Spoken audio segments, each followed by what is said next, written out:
Well, welcome to our one-on-one presented by Bob's Discount Furniture. Really excited to be joined by Eagles cornerback Nickell Robey-Coleman. Nickell, I'm interested to kind of dive into your background, man. My first question for you: how long have you been playing defensive back? Like, did you jump right in playing DB as a kid? Like, when did it start for you? Yeah, I started as a kid. My dad put the football in my hands when I was 5 years old, and my daddy played DB. My daddy went to college as a cornerback back in his day, and so when he had a son, he groomed me into being a DB, and so that's why I get it from. Did he like talk to you about just like the mindset? Like, do you get that from your dad in terms of the confidence, the swagger you need to be able to play out in the secondary? Yeah, I got that from my pops. He instilled that in me. He taught me a lot, about being on the island and and how to be a great DB. And yeah, he hard nosed, but I definitely picked up my swagger and my mentality from him. Did you play other sports growing up? Yeah, I played basketball and I ran track. What was your best sport? Other than football, I like track. Okay. Well, what'd you run in track? I did the 100 meters, I did the 4x1, and I did the long jump and triple jump. Okay. All right. So you were a big time recruit coming out of high school. Everybody had offers for you. You got a ton of attention. Clemson, Georgia, Florida. You ended up going to USC. What was it that brought you from Florida going out west to USC? Yeah. Initially, I was committed to the University of Georgia my 10th grade year. And then they fired the defensive staff there during my time in high school. And so Lane Kiffin was recruiting me. Lane Kiffin and Money Kiffin recruited me heavy at University of Tennessee. And so I decommitted from Georgia, and I made like a soft verbal commit to Tennessee. And then literally 3 weeks later, Lane Kiffin went to USC. And Lane called me up one day. I was, in high school. He just called me up and he asked me, would I be interested in coming to the West Coast?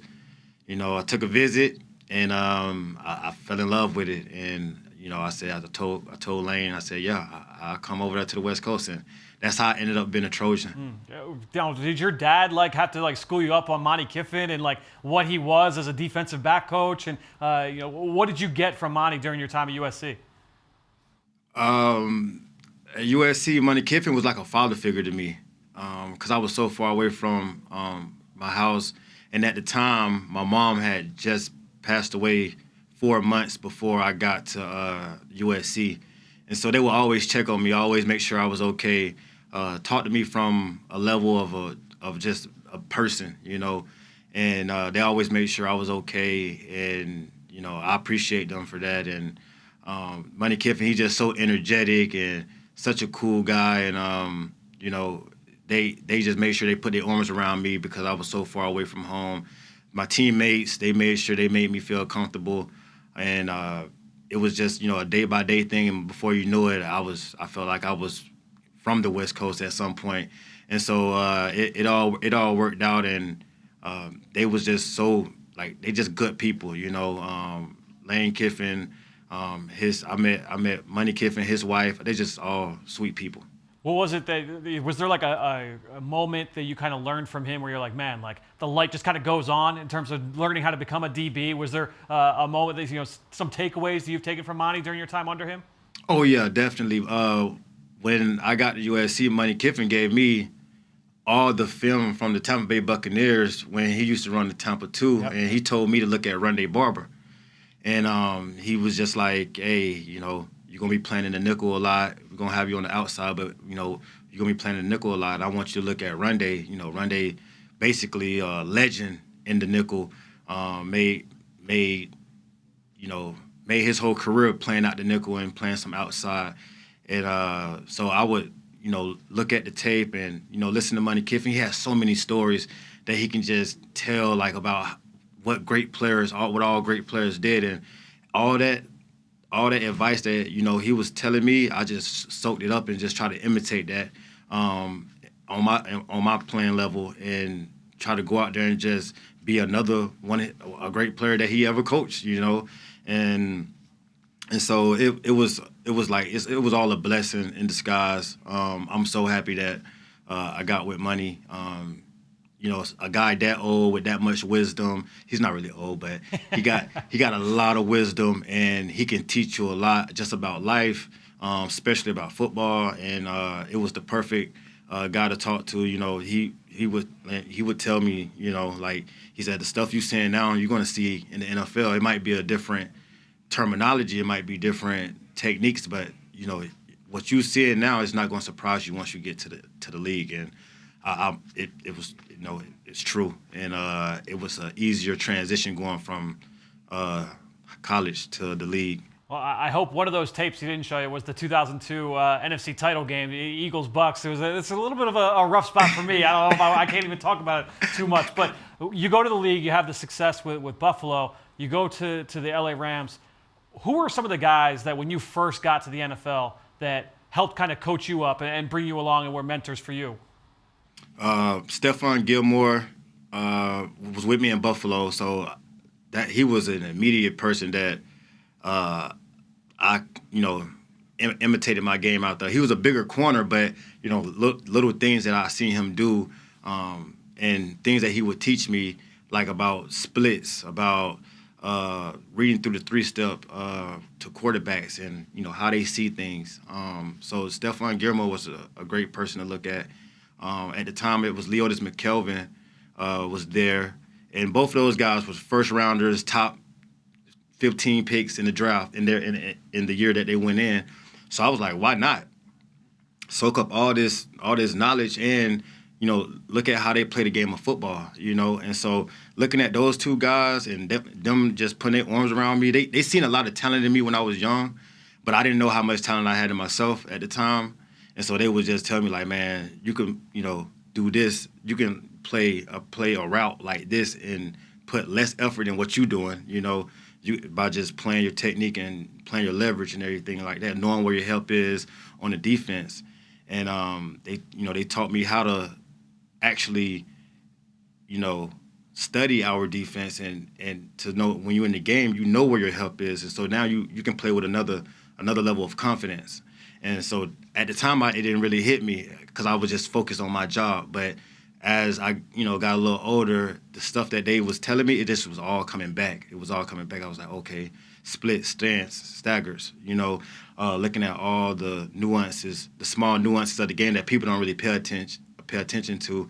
They was like sticklers on those things. It was a big deal to them. And so I was like, wow, like the small things really matter in the league. That's the difference between, Stephon Gilmore getting 8 picks or 5 picks, the little things. And I would say from the safety perspective, Jarius Byrd was like, at the time he was going through a little franchise tag with Buffalo, and, just seeing how he played the game and like how he telling, the corners how to play defense on the outside, which will make it easier for both of them, for the corners and the safety. He would just teach us like, hey, this is what I see back here. If y'all just play like this, then, I can get there and there. I can help you both ways, And so it was such a eye opener, seeing, great guys, being around great guys like that. I felt like I was blessed to be around great guys like that and to learn the game. And at the time, Dunny Henderson was my defensive back coach, and he knew the game, and he knew how to play. He knew how to play the game because he played it himself. And my first, my rookie year, all the way up until like my third, fourth year, that's when everything I was learning, I was just soaking it up with those type of great guys. That's awesome, man. I have one more question for you, one more topic, and the Eagles taking on the Rams this week. Relationship with you and Robert Woods, because not only did you play down there in LA with those guys, you and Robert Woods came into the league together from USC. You both were the same recruiting class at USC, so you're there for 3 years together, 2010, 2012. You both end up in Buffalo as rookies. You both leave after your first contract, same offseason, go to LA. So you've been with him for the last 10, 11 years. Like, do you guys talk about how unique that is, that relationship? I've never seen anything like that. We talk about it all the time, and actually this is the first time we was ever on a different team in 10 or 11 years. We always been teammates. We always talk about it. We always just tell each other like, man. He said we was roommates. Right. We was roommates too. My freshman year, and we be like, wow, man. Like we was just in our dorm rooms. We always talked about that. Like still to this day, like every year we be like, hey, another year. Another year we made it through. We doing this thing together. And his parents is so nice. Miss Woods and Mr. Woods, they are outstanding people. And so, seeing them, they was like, wow, like y'all been teammates y'all whole NFL career. Like, I don't think people really know, like people really paid attention to that or whatever like that. I was just like, yeah, like it's something that people don't really, but we know. But like me, Robert, we know. And so it's so cool. It's a blessing. It's a blessing. Robert is a great guy, hard worker. I know I got him better, and I know he got me better. I want to ask you the last question for you. Because I feel like Robert Woods is one of the most criminally underrated players in all of the NFL. Very true. Give us a scouting report. What is Robert Woods as a receiver? You've seen him evolve from college or high school senior to college freshman, all the way up through one of the best players in the league. Yeah, I know Robert like the back of my hand. Robert is a smooth receiver. He get in and out of his cuts really well. He make all his routes look the same. So if he running a post, that post will look like a comeback. That post gonna look like a dig route coming across the middle. He know how to switch different speeds within the game. And that's what's so unique about Robert, and that people don't really respect. Like people need to respect that more about him. You'll see some guys that can't get open against guys like Stephon Gilmore. But I done seen with my own eyes, I done seen Robert get open against top tier corners throughout my whole career, And so I was like, wow, like, for me, I'm used to him. So I'm like, I knew he was going, I kind of knew he was going to do that. But like to see it happen to somebody else, I was like, if I was that DB, I would have went for it too, if I didn't know any better. And so to see that, I was like, man, like, Robert is like so smooth, like it don't even feel like he's running fast. But once you get beside him, he's out of there, And so he's not he's not the person that like, oh, he got Olympic speed. No, it ain't that. It's the fact that you think he's not that fast until he run past you. And so that's the sneaky part about Robert that I think a lot of people don't really put respect on when it comes to him.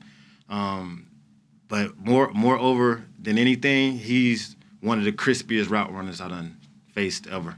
Well, I'm sure that you guys had plenty of one-on-one battles in practice every day. Excited to see you guys go to one-on-one potentially this Sunday. Nickell, thanks so much for joining us here for this one-on-one presented by Bob's Discount Furniture. Thank you for having me.